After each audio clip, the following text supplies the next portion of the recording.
Un bilan mitigé pour le Jaours. Plusieurs facteurs ont participé à la petite baisse des ventes du fromage au bois, moins 4% en 2022. En soi, ça n'est pas catastrophique, mais voilà, c'est quand même une déception, mais qu'on explique très bien par une baisse de la consommation et notamment à l'exportation, ont été très, très perturbés par des problématiques alors, de hausse de prix importante, mais également de coûts de transport très élevés. Il y a une crise économique, mais aussi une crise climatique. On ne sait pas comment on sera dans 5 ans, dans 10 ans. On ne sait pas si on existera encore. En tout cas, il y a des choses qui vont changer. Et ce n'est pas encore ce printemps atypique qui va nous rassurer. Malgré des ventes françaises qui se sont bien comportées en restant stables, malgré une appellation d'origine protégée qui a fêté son demi-siècle, le travail de promotion du fromage au bois doit se poursuivre pour reprendre sa croissance. Oui, il faut faire connaître le Jaours, parce qu'il y a encore beaucoup de personnes, y compris en France, qui ne connaissent pas. Et puis je pense qu'il faut continuer à renforcer la qualité du produit pour pouvoir toujours rassurer le consommateur. Et je pense que ça, c'est quand même là la clé du succès. Une appellation, c'est une propriété collective. C'est vraiment quelque chose qui est ancré dans notre territoire, dans notre terroir, dans notre histoire. Donc on est des passeurs et donc nous aujourd'hui on est producteurs et voilà, on est des gens qui essayons de maintenir ce qui est un bon Jaours. Objectif pour 2023, travailler donc sur la notoriété du fromage et ce malgré la crise économique et des coûts de production en hausse, des coûts qu'il faudra répercuter. Malheureusement, la situation de l'inflation continuant et perdurant, nous sommes contraints en 2023 d'augmenter significativement le prix de vente de nos produits. L'objectif, ça serait de retrouver les volumes que nous avons perdus en 2022. Ça serait une très bonne chose. Mais bon, le contexte reste quand même difficile et compliqué pour toute la filière. Dans ce bilan mitigé, un aspect positif, en 2022, le Jaours a gagné en notoriété grâce notamment à la presse spécialisée mais aussi grand public. Le fromage reste un produit de confiance pour les consommateurs français.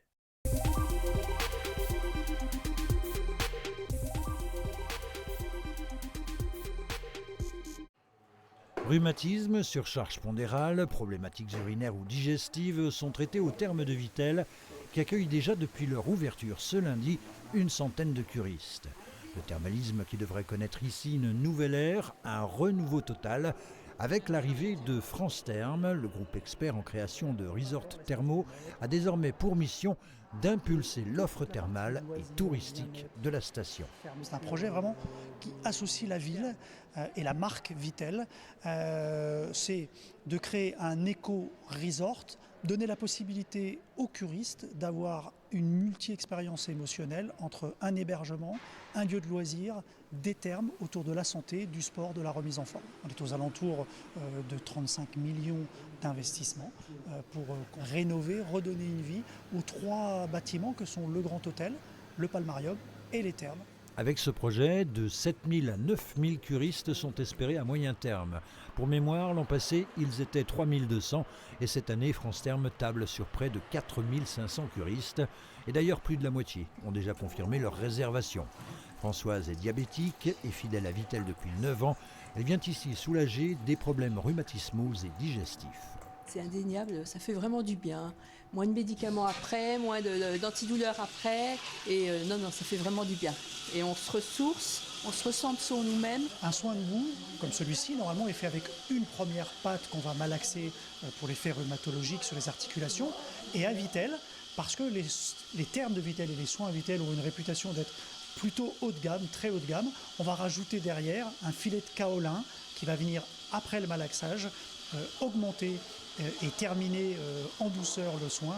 Et on reprend le foulé doucement. Autre curiste et pour elle, c'est une première. En fait, j'ai les problèmes de rhumato. J'ai une polyarthrite rhumatoïde et donc j'ai demandé à faire en plus de mes kinés, de faire des séances de cure. Pendant la cure, ça réveille un peu les douleurs au début, ça fatigue. Et après, 8 jours après la fin de cure, on sent les effets, ça fait du bien. Vittel, c'est aussi son spa qui va déménager pour 2025, mais pas très loin.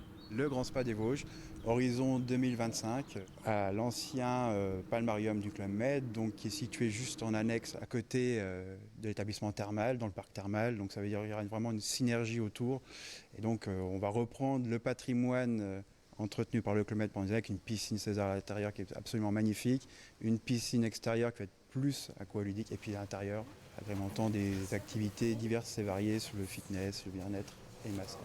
Quant à l'ouverture du Grand Nancy Thermal, l'offre étant en centre-ville, elle sera très différente de ce qui est proposé ici et donc en aucun cas gênante selon France Therme, le groupe qui emploie sur le site vitellois et en haute saison près d'une centaine de salariés, saisonniers compris.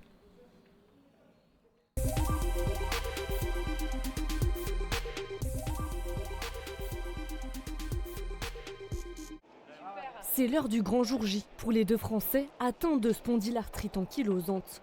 Laurent, ancien maçon, et Saad, ancien boulanger-pâtissier, reconverti en mécanicien depuis seulement 7 mois. C'est un projet, un rêve, on va dire, d'avoir une médaille et pouvoir investir, ouvrir une boîte à son compte, être patron de soi-même.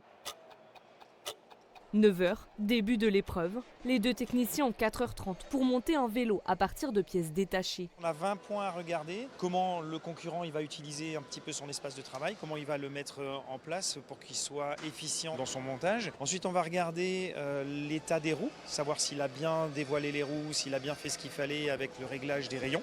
À quelques mètres de là, Mourbat, originaire de Mongolie, fignole les derniers détails de son espace vert.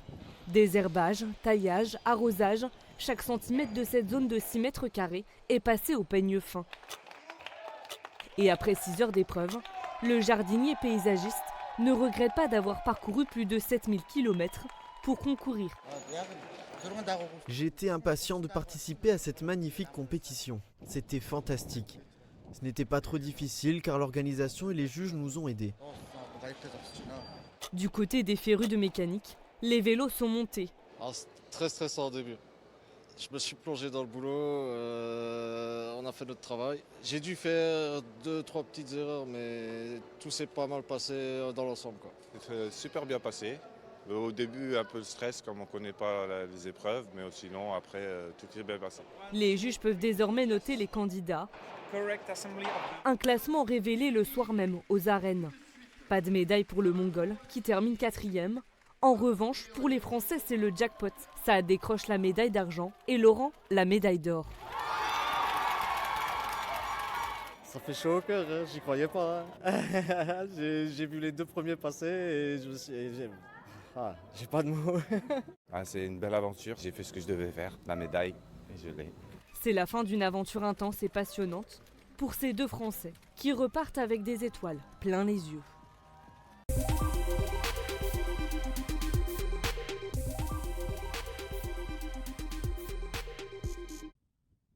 À Maréanote, la moitié des foyers a adhéré à l'épicerie tenue par une quarantaine d'habitants bénévoles. Au départ porté par le conseil municipal, suite à l'adhésion de la population, l'association Autour d'Hôtes s'est constituée pour consolider le projet. Ce ne serait pas viable pour un épicier de s'installer en milieu rural.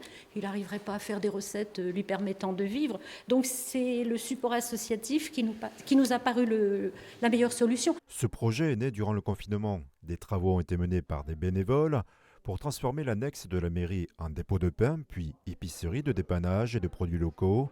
Aujourd'hui, les habitants se relaient pour ouvrir 3 matinées par semaine. Le mardi, une personne suffit à tenir le local. Le jeudi, il en faut 2. Et le dimanche, où là, il y a pas mal d'affluence, 2 aussi. J'ai fait un programme pour la gestion du pain, les commandes. On a une inscription en début d'année pour faire partie de l'association qui est de 1 €. Nos adhérents viennent soit acheter de l'épicerie, soit chercher du pain, soit boire un café, puis venir discuter, venir échanger, apporter des gâteaux.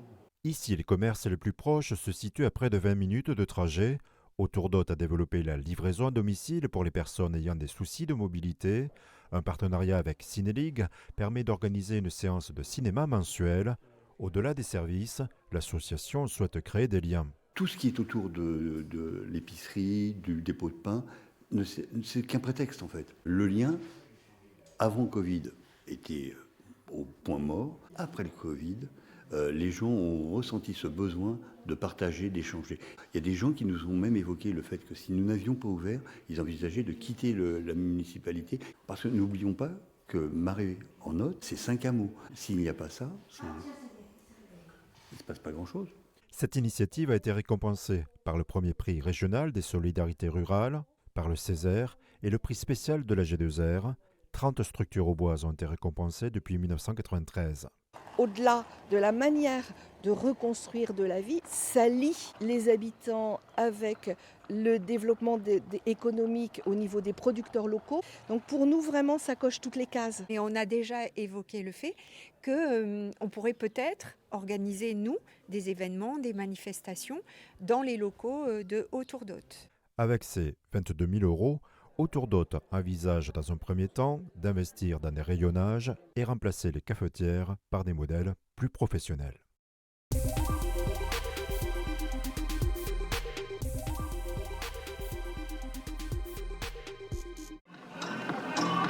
Si le ciel était resté clément samedi, ce dimanche après-midi en revanche, le carnaval vénitien de Remiremont s'était mis, il faut bien l'avouer, à la page, revêtant une fois n'est pas coutume son costume de pluie pour cette 26e édition où le parapluie n'était donc pas superflu. Merci pour le caméraman. De rien. Pour tous, repli général décrété, y compris pour les costumés, et pour le coup, on ne vantera jamais assez la beauté des arcades de la cité des Chanoinesses. Du côté des milliers de spectateurs, on a donc fait contre mauvaise fortune bon cœur et immortalisé l'événement à coups de vidéos et de clichés, et on aurait raté cela pour rien au monde. La diversité des costumes, et voilà, c'est très joli, ça change. C'est dommage qu'il pleuve, on vient de Dijon, c'est un petit peu gâché, enfin entre parenthèses, parce que c'est tellement beau. Ils sont beaux, tous les déguisements, et puis j'aime bien parce que ils viennent faire des coucous aux enfants et tout et tout. Le plus important, c'est la convivialité. Et du coup, elle est là. Bravo, Remiremont. Ça vous a permis de profiter du défilé quand même? Magnifique, les costumes sont vraiment magnifiques, c'est une première fois pour nous et on regrette pas du tout. On reviendra la prochaine fois avec le soleil. Côté costumé, tout est dans la posture, car le silence est logiquement de rigueur. Mais certains se sont tout de même exprimés, sous couvert d'anonymat bien sûr, masque oblige. Alors, ce défilé, pas trop déçu? Un peu pour les spectateurs quand même aussi, pour nous aussi, hein, mais bon. Continuer de défiler à l'abri? Ouais, on essaie de se mettre à l'abri comme on peut, mais il y a une très très belle ambiance quand même, comme vous voyez. C'est ça qui est super, qui nous va droit au cœur, ça, tout ça. C'est ma première année. Donc pas trop déçu? Bonne expérience, non. Je reviendrai l'année prochaine. Carnaval pluvieux, carnaval heureux, la magie a de nouveau opéré. Il reviendra à n'en pas douter l'an prochain. Et en attendant, un petit bisou pour la route.